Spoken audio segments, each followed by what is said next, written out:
Are you nice, or are you disappearing? Here's the brutal truth. Most niceness is a mask that keeps the peace while you quietly starve. You can't unsee this. Being nice at the expense of yourself is sanctioned self-betrayal. It looks polite. It feels safe. It's a slow death in public. Today, we'll expose the hidden cost of compliance and show you how to reclaim sovereignty without drama or theatrics. One rule ends the decay. Stay with me. First, you need to see how the mask hijacks your identity and calls it maturity. Once you recognize it, you'll never mistake compliance for peace again. Let's begin. As a child, approval was oxygen. You learned fast. Compliance equals safety, and silence equals survival. If you made yourself small, the room stayed calm. That script worked then. It punishes you now. The mask is a persona economy. It trades your truth for predictability. You get short-term peace. You pay with long-term erosion.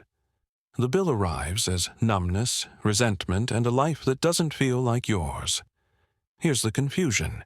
Peace versus compliance. Peace is alignment. Your words, choices, and values match. Compliance is fear. Your mouth says yes, while your gut says no. Tiny tells expose it. You over-explain a simple boundary. You apologize for needing rest. You laugh at a joke that cuts you. You say, "No worries," when you're carrying the entire weight. Psychologically, the cost is fragmentation. You fracture into parts. The performer who pleases, the caretaker who anticipates, and the silent witness who keeps score. The shadow fattens on swallowed words. You feel strong because you don't react, but it isn't strength, it's shutdown. Sovereignty theft follows. You outsource your worth to external feedback loops. Nods, likes, the absence of conflict, these become your metrics for being allowed to exist. Discipline, your soul's immune system, weakens. You build identity around reaction management instead of reality contact. You agree to take on the extra work just this once. You smile to avoid friction. Later, alone, you rage at yourself. Not at them, at yourself. Because your body knows who made the decision. That rage is the receipt. The bill always arrives. Now, you might be thinking, isn't it kinder to keep the peace? No, it's cheaper. Kindness without truth is manipulation dressed as mercy. It buys comfort with counterfeit currency and leaves interest in shame. Here's the truth. You don't have a people problem.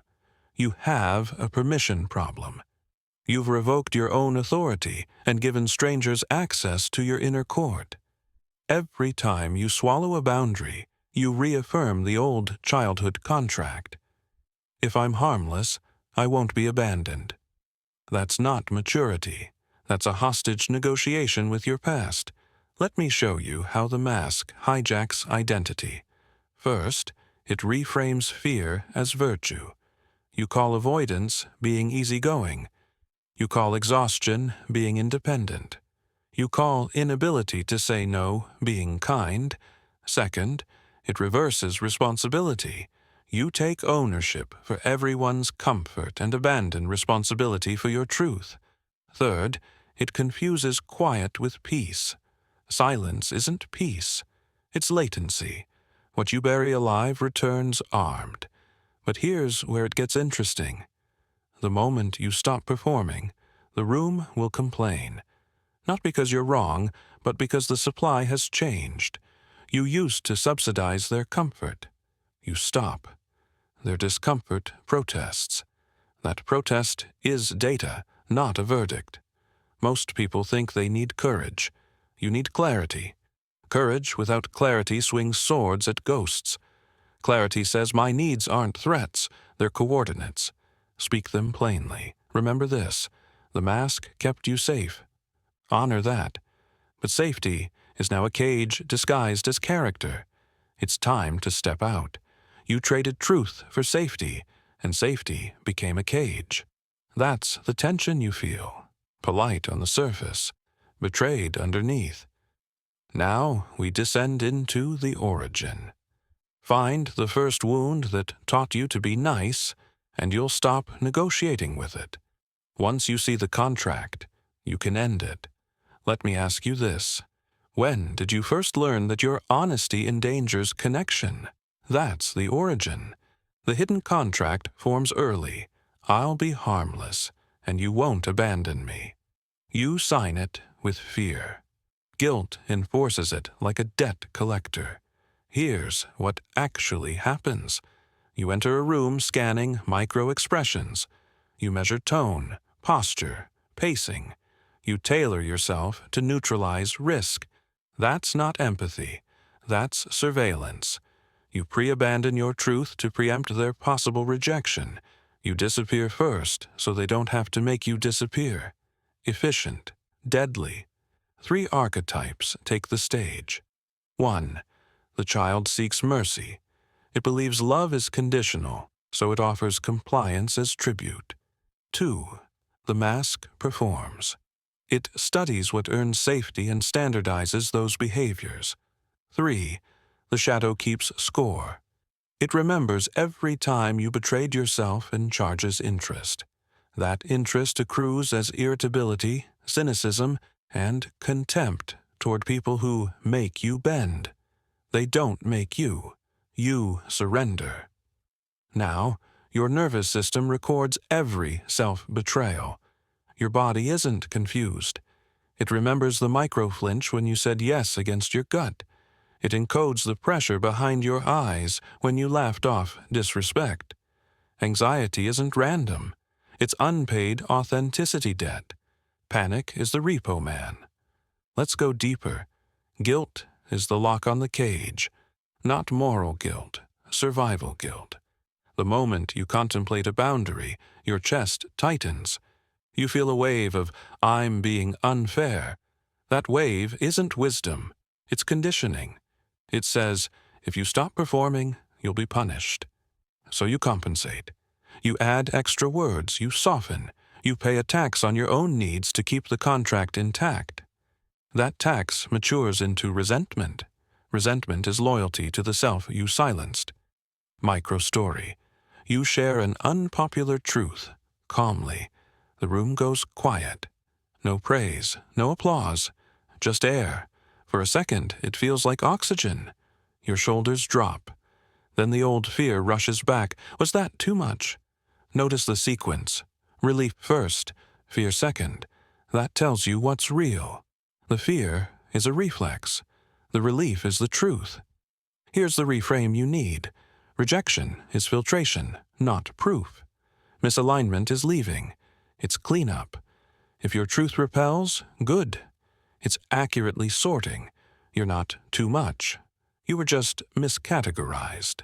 Now, the projection loop keeps you stuck. You project your own harsh judge onto the room. You assume they'll react like the parent, the teacher, the early authority who trained your nervous system. So you preemptively shrink. But here's the brutal truth. Most of the punishment now comes from you.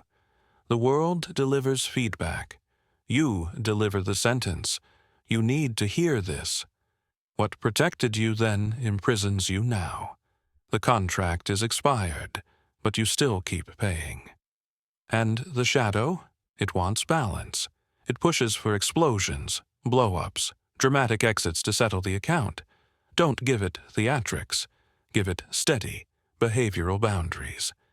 Because the boundary that ends the contract isn't verbal. It's enacted. It's the day you stop purchasing connection with self-erasure and start requiring reciprocity without apology. See it clearly. You are not broken. You're conditioned. And conditioning can be unlearned. Once you recognize the contract, you stop negotiating with it. You void it in practice. You found the contract and the enforcers, fear, guilt, the shadow's ledger. Good.